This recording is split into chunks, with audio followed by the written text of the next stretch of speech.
Yerusalem, kota suci bagi tiga agama besar, yaitu Islam, Kristen, dan Yahudi.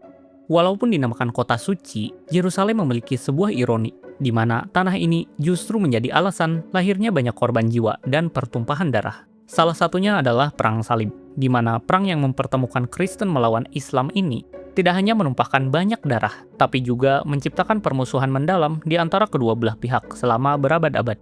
Selain itu, meski Perang Salib identik dengan label perang suci keagamaan, fakta sejarah membuktikan bahwa Perang Salib tidak murni dipicu oleh agama.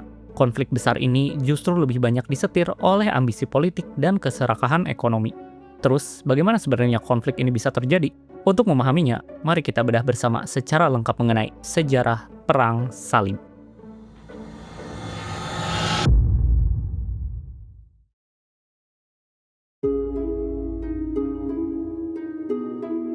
Untuk memahami Perang Salib, kita harus terlebih dahulu membedah akar masalahnya, yang tak lain yaitu kota Yerusalem. Perang Salib merupakan upaya untuk memperebutkan kota ini. Kota ini sendiri merupakan salah satu kota tertua di dunia, sekaligus kota suci bagi tiga agama samawi, yaitu Kristen, Islam, dan Yahudi. Pertanyaannya, kenapa kota ini bisa jadi kota suci bagi ketiga agama tersebut? Salah satu alasannya adalah karena di Yerusalem terdapat tempat spiritualitas yang sangat sakral bagi ketiga agama tersebut. Bagi umat Kristen, di kota ini terdapat gereja Makam Kudus yang menjadi situs penting bagi seluruh umat Kristen di dunia. Menurut tradisi Kristen, situs ini merupakan lokasi tempat Yesus disalib, dimakamkan hingga bangkit kembali. Kemudian, bagi umat Islam, Yerusalem menampung kompleks Al-Haram Al-Syarif yang di dalamnya berdiri Masjid Al-Aqsa dan kubah batu. Bagi Muslim, Al-Aqsa adalah kiblat pertama umat Islam dan menjadi titik akhir perjalanan Nabi Muhammad dalam peristiwa Isra Mi'raj. Sementara itu bagi umat Yahudi, di Yerusalem terdapat tembok barat atau tembok ratapan yang merupakan sisa dinding dari bangunan Bait Suci. Kaum Yahudi mempercayai lokasi ini sebagai tempat batu fondasi penciptaan bumi, sekaligus tempat di mana Ibrahim bersiap mengorbankan anaknya. Nah, inilah alasan kenapa kota ini menjadi sangat penting dan selalu menjadi rebutan bagi ketiga agama tersebut dari dulu hingga sekarang. Sebelum meletusnya Perang Salib, Yerusalem telah berulang kali berpindah tangan melalui serangkaian penaklukan besar. Jika kita uraikan secara singkat, pada awalnya, menurut Perjanjian Lama, Raja Daud merebut Yerusalem dari orang-orang Yebus pada tahun 1000 sebelum Masehi dan menjadikannya ibu kota kerajaan Israel sekaligus pusat dari Judaisme. Setelah itu, Yerusalem kemudian pindah lagi ke tangan orang Babilonia ketika Raja Neo-Babilonia, yaitu Nebukadnezar II, menaklukkan Yerusalem. Setelahnya, Yerusalem kemudian kembali berpindah tangan pada tahun 63 sebelum Masehi, kali ini ke tangan bangsa Romawi. Sampai akhirnya bangsa Muslim di bawah Khalifah Umar bin Khattab merebut wilayah ini pada tahun 637 Masehi. Sejak saat itu, Yerusalem dipimpin oleh umat Islam selama berabad-abad. Sampai akhirnya di tahun 1098 Masehi, Yerusalem berada di bawah kendali dinasti Islam bernama dinasti Fatimiyah yang berpusat di Kairo. Dan di periode inilah kita akan menyaksikan konflik paling besar antara Kristen dan Muslim untuk memperebutkan wilayah ini. Konflik ini kemudian oleh para sejarawan dinamakan sebagai Perang Salib.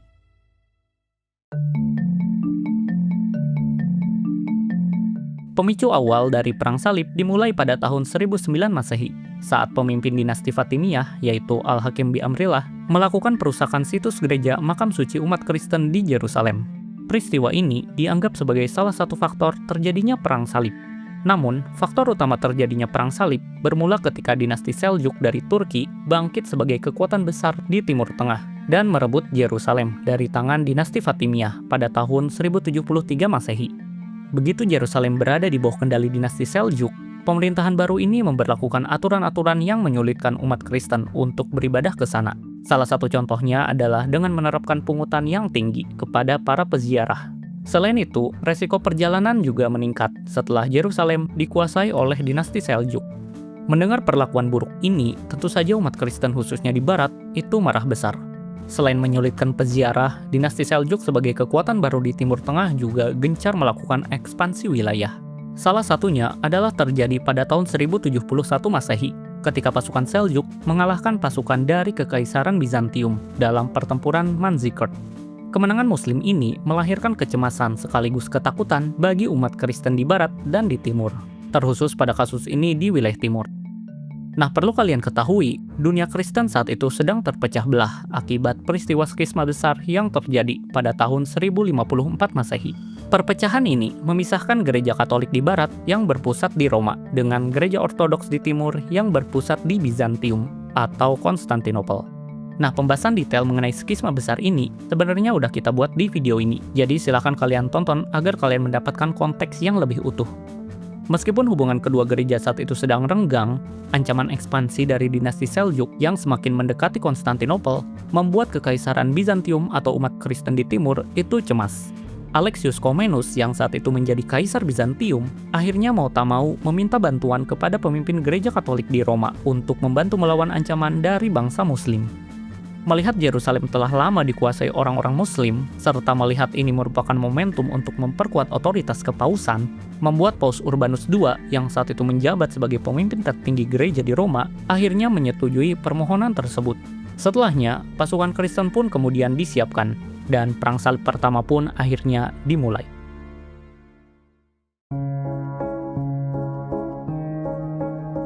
Perang Salib pertama akhirnya dimulai ketika Paus Urbanus II mengadakan konsili Clermont pada tahun 1095 Masehi.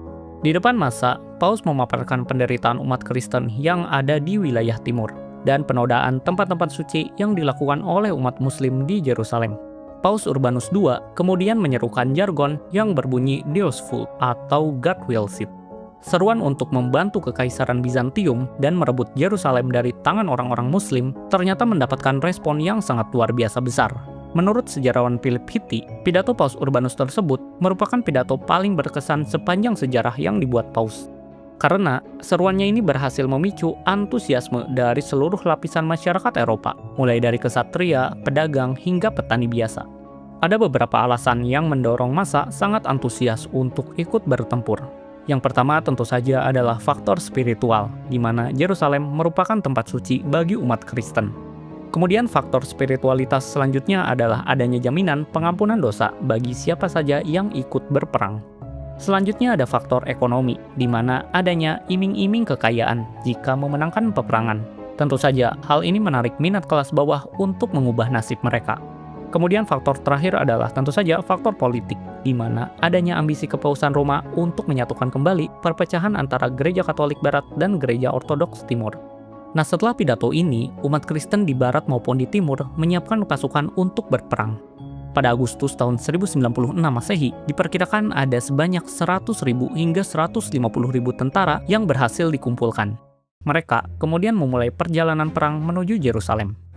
Pasukan raksasa ini terbagi menjadi 4 kontingen utama yang dipimpin oleh para bangsawan tertinggi di Eropa, seperti Raymond IV dari Toulouse, Bohemond I dari Antiochia, Godfrey dari Bouillon, dan Robert I dari Flanders. Pada Juli tahun 1097 Masehi, pasukan salib ini berhasil menaklukkan pertahanan Seljuk dan merebut ibu kota mereka, yaitu Iznik.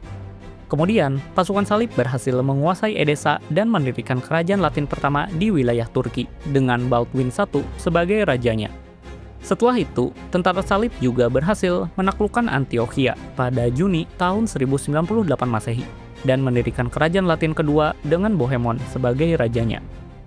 Setelah perjalanan dan pertempuran panjang ini, akhirnya pasukan salib berhasil merebut kota Yerusalem pada tanggal 15 Juli tahun 1099 Masehi. Yerusalem akhirnya resmi dikuasai oleh umat Kristen. Kemudian, setelah menguasai kota, tentara salib langsung melakukan pembantaian terhadap orang Muslim dan Yahudi. Mereka tidak pandang bulu, menghabisi semuanya, entah laki-laki atau perempuan, tua atau muda, semuanya mereka eksekusi. Kengerian ini membuat para sejarawan sampai-sampai menggambarkan Yerusalem kala itu layaknya kota yang berubah menjadi lautan darah. Setelah ini, umat Kristen kemudian menjadikan Yerusalem sebagai kerajaan Latin ketiga di bawah pimpinan Godfrey dari Bouillon, yang nantinya akan dilanjutkan oleh saudaranya, yaitu Baldwin I. Pada titik ini, Yerusalem berhasil dikuasai oleh umat Kristen. Selama 88 tahun berikutnya, mereka menguasai kota ini.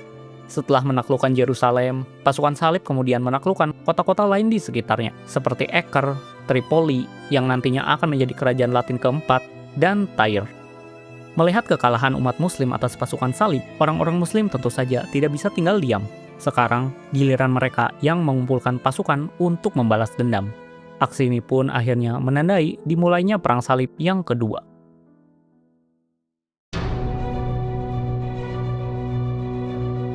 Pasca Perang Salib pertama, negara-negara Latin hidup dan menikmati kemenangan dengan mendirikan pemerintahan di timur. Di sisi lain, umat muslim mulai mengesampingkan ego dan konflik internal mereka, untuk kemudian fokus merebut kembali wilayah-wilayah yang telah ditaklukkan oleh tentara salib sebelumnya. Pada saat seperti itu, muncul tokoh bernama Imaduddin Zanki. Di bawah pimpinannya, pasukan muslim berhasil merebut kembali wilayah-wilayah yang telah dikuasai oleh pasukan salib sebelumnya, seperti Aleppo, Hamimah, Edessa, dan kota-kota lainnya. Perjuangannya lalu dilanjutkan oleh putranya, yaitu Nuruddin Zanki. Ia juga secara perlahan dapat menyatukan kembali wilayah yang sebelumnya berada di bawah kekuasaan tentara salib. Puncaknya, pada tahun 1151 Masehi, ia berhasil menguasai seluruh wilayah Edessa di bawah kekuasaan muslim. Jatuhnya Edessa ke tangan orang-orang muslim menjadi fase dimulainya Perang Salib yang kedua. Kabar kehilangan Edessa mengejutkan Paus di Eropa. Mendengar berita buruk ini, Paus Eugenius III yang saat itu sedang berkuasa langsung mengeluarkan pernyataan resmi untuk memulai Perang Salib yang kedua. Tidak main-main, mereka langsung mengumpulkan puluhan ribu pasukan yang dipimpin langsung oleh dua raja terbesar Eropa, yaitu Raja Louis VII dari Prancis dan Kaisar Konrad III dari Jerman. Namun sayangnya, pasukan salib ini pada akhirnya gagal menaklukkan pasukan muslim. Kegagalan ini pun secara resmi mengakhiri Perang Salib yang kedua. Beberapa tahun kemudian, Nuruddin meninggal dunia dan kedudukannya digantikan oleh Salahuddin al-Ayyubi, atau di barat lebih dikenal dengan nama Saladin. Setelah memimpin, langkah pertama Salahuddin adalah menyatukan internal umat muslim dan mendirikan dinasti bernama Ayyubiyah. Salahuddin kemudian terus memperluas wilayah kekuasaannya. Dan hal ini membuat orang-orang Kristen di Eropa sangat cemas. Sebenarnya, saat itu ada perjanjian gencatan senjata antara pihak kerajaan Yerusalem dan umat muslim. Namun, penguasa wilayah Kerak saat itu bernama Renaud de Chatillon melanggar perjanjian damai tersebut dengan menyerang dan menjarah kafilah dagang muslim. Tindakan cerobohnya ini menjadi salah satu pemicu Salahuddin untuk melancarkan serangan ke Yerusalem. Hingga akhirnya, pada 2 Oktober tahun 1187 Masehi, Salahuddin berhasil merebut kembali Yerusalem dari tangan-tangan orang Kristen setelah berhasil memenangkan pertempuran Hattin melawan Raja Gidi Lusignan. Pada titik ini, Yerusalem kembali lagi berada di bawah kekuasaan umat muslim. Walau begitu, tidak terjadi pembantaian dan penjarahan layaknya yang dilakukan tentara salib pada Perang Salib yang pertama. Kabar jatuhnya Yerusalem ke tangan orang muslim pun membuat syok Eropa. Paus Urbanus III yang saat itu berkuasa bahkan konon dikabarkan tewas karena syok dan sedih mendengar berita tersebut. Tak mau tinggal diam, penggantinya yaitu Paus Gregorius VIII langsung menyerukan perang untuk merebut kembali Yerusalem. Akhirnya, Perang Salib yang ketiga pun dimulai.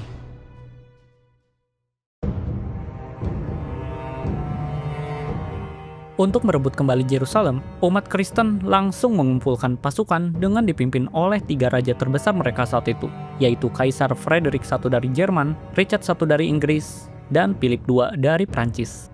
Namun, pada akhirnya, pasukan salib tidak berhasil menduduki Yerusalem. Singkatnya, pertempuran ini berakhir dengan perjanjian damai yang dikenal dengan nama Suhul al-Ramlah pada 2 November tahun 1192 Masehi. Di mana inti perjanjian ini adalah Yerusalem tetap menjadi milik kaum muslim. Namun, pasukan salib diizinkan untuk menguasai jalur pantai dari Java hingga Acre, serta umat Kristen diberi jaminan keamanan untuk melakukan ziarah. Perang Salib ketiga pun secara resmi berakhir dengan muslim tetap mempertahankan kekuasaannya. Namun, konflik ini masih sangatlah jauh dari kata usai.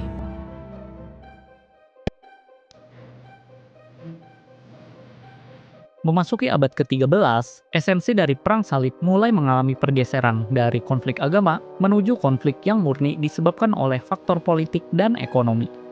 Perang Salib keempat dimulai dengan keinginan Paus Innocentius III untuk merebut kembali Yerusalem dari tangan kaum muslim.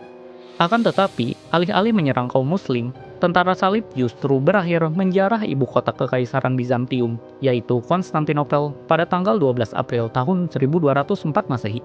Rencana ini berbelok arah akibat masalah finansial. Peristiwa ini menjadi salah satu tragedi paling ironis karena mempertemukan sesama umat Kristen. Selama beberapa hari, pasukan salib secara brutal membantai warga sipil, menghancurkan infrastruktur, dan menjarah isi kota Konstantinopel. Perang Salib keempat ini sama sekali tidak pernah menyentuh tanah Islam. Seluruh hasil jarahan itu kemudian mereka bagi dua antara pihak Venesia dan para pemimpin tentara salib. Meskipun awalnya dipicu oleh masalah utang, para sejarawan juga menduga bahwa penyerangan ini dipengaruhi oleh ketegangan politik jangka panjang dan persaingan supremasi antara gereja Katolik di barat dan gereja Ortodoks di timur.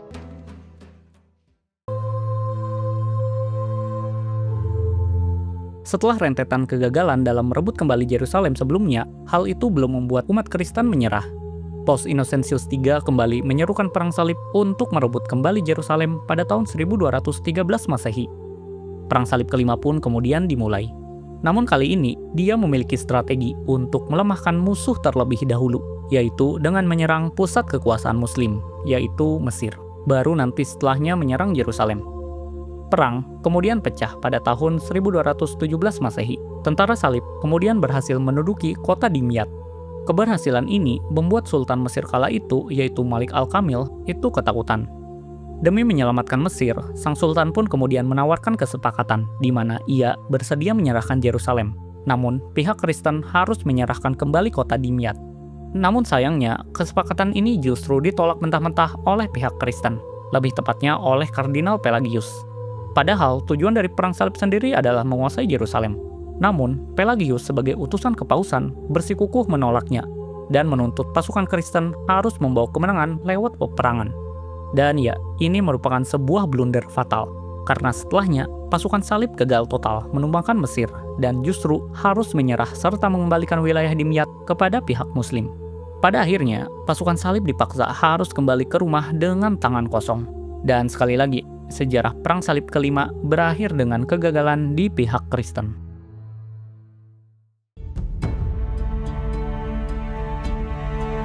Melihat kegagalan ini, akhirnya Kaisar Romawi Suci bernama Frederick II turun tangan untuk merebut Yerusalem dari tangan kaum Muslim. Namun, karena Sultan Al-Malik Al-Kamil yang saat itu berkuasa atas Mesir dan Yerusalem sedang terancam oleh ambisi politik saudara-saudaranya sesama dinasti Ayyubiyah, membuat akhirnya Perang Salib ke-6 berakhir dengan perjanjian damai pada tahun 1129 Masehi. Singkatnya, lewat perjanjian itu, Frederick II berhasil mengembalikan kota Yerusalem ke tangan umat Kristen. Namun, beberapa tempat suci umat Muslim di sana, seperti area Kubah Batu dan Masjid Al-Aqsa, tetap berada di bawah kendali penuh umat Muslim. Walaupun mungkin kita mengira ini adalah win-win solution bagi kedua belah pihak, ironisnya, kemenangan tanpa darah ini justru dikutuk oleh kedua belah pihak. Umat Muslim sangat marah akan kesepakatan ini, karena Sultan dianggap telah menggadaikan Yerusalem dan berkhianat. Sementara itu, para pemimpin gereja di barat tidak mau mengakui perjanjian ini, lantaran Frederick II saat itu sedang dalam status diekskomunikasi. Selain itu, ia juga bernegosiasi dengan Muslim tanpa persetujuan Paus. Meski begitu, sesuai kesepakatan, Perang Salib ke-6 berakhir dengan Yerusalem berada di bawah kekuasaan umat Kristen. Namun sayangnya, perjanjian damai ini hanya bertahan selama 10 tahun. Setelahnya, Yerusalem kembali dapat direbut oleh umat Muslim melalui persekutuan antara dinasti Khwarizmian dengan dinasti Ayyubiyah.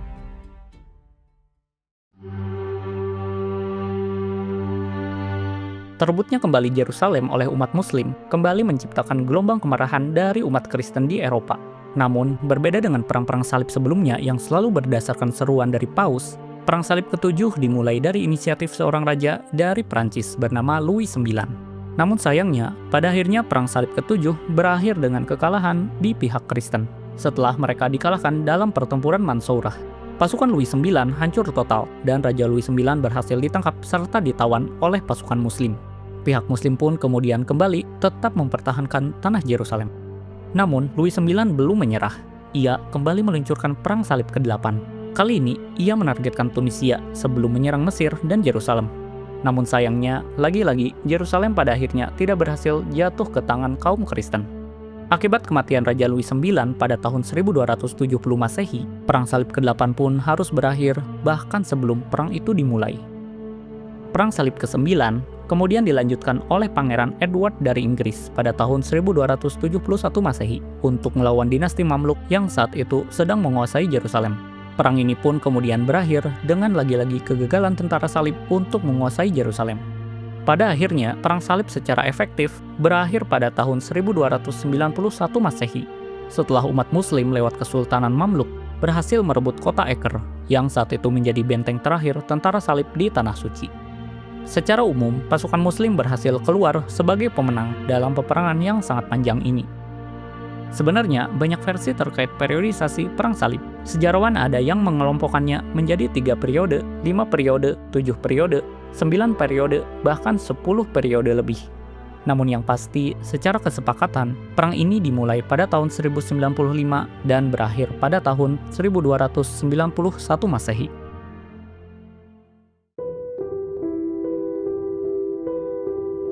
Perang selama 2 abad ini tentu saja memberikan dampak yang sangat besar, baik bagi peradaban Muslim dan peradaban Kristen. Namun, warisan paling abadi dari Perang Salib tentu saja adalah warisan ideologis. Perang Salib telah meninggalkan luka dan permusuhan mendalam antara umat Kristen dan umat Muslim selama berabad-abad. Lebih dari itu, narasi Perang Suci telah menanamkan benih kecurigaan, stereotip buruk, dan polarisasi tajam antara dunia Kristen dan dunia Islam yang gaungnya masih bisa kita rasakan hingga hari ini.